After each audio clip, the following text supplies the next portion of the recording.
की एक शुरुआत होती है और इनकी यात्रा भी कुछ इसी तरह से शुरुआत हुई। उन्होंने अपनी प्रोफेशनल जर्नी फाइजर जैसे प्रतिष्ठित कंपनी में काम करके शुरू की थी। फाइजर में काम करते हुए उन्होंने मार्केटिंग, लीडरशिप और बिजनेस डेवलपमेंट के महत्वपूर्ण पहलू सीखे। इनका idea was to make sure कि लोगों तक सही प्रोडक्ट्स कैसे पहुंचाए जाते हैं और सबसे महत्वपूर्ण कैसे एक मजबूत नेटवर्क तैयार किया जाता है।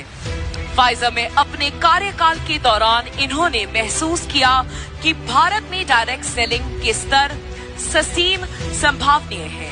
उन्होंने ये भी देखा कि अगर सही प्लेटफॉर्म और सही गाइडेंस मिले तो लोग खुद का बिजनेस शुरू कर सकते हैं और आर्थिक रूप से स्वतंत्र बन सकते हैं। Ladies and gentlemen, requesting everyone to kindly stand and welcome the Managing Director at Westige Marketing Private Limited. Please give it up for Mr.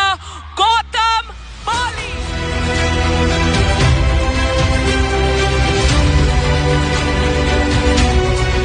Many congratulations because आज के दिन पे हम सेलिब्रेट कर रहे हैं इंटरनेशनल वुमेन्स डे, राइट। और ये जो हमारी वुमेन एम्पावरमेंट एंटरप्रेन्योरशिप समिट है, उसके अंदर आप जब सब लेडीज आई हैं तो देख के पता चलता है कि जो कहा जाता है, आंकड़े कहते हैं कि डायरेक्ट सेलिंग के अंदर इंडिया में round about 60 to 70% participants are women. I think so वो जो स्टेटिस्टिकल डेटा है that is absolutely correct.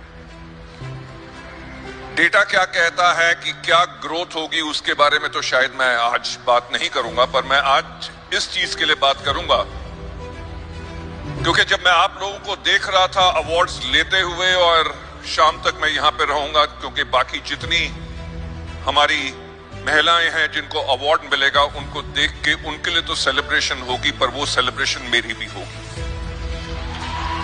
Right. मेरी सेलिब्रेशन इसलिए होगी क्योंकि मुझे इस इंडस्ट्री में आज के दिन पे 28 साल से ऊपर हो चुके हैं। और 28 साल पहले जब 1996 में डायरेक्ट सेलिंग शुरू हुई तो मैं इसका हिस्सा बना। तो जो उस टाइम पे लोगों की सोच थी, जब डायरेक्ट सेलिंग इंडिया में शुरू हो रही थी, तो जिस कंपनी में मैं काम था उस कंपनी ने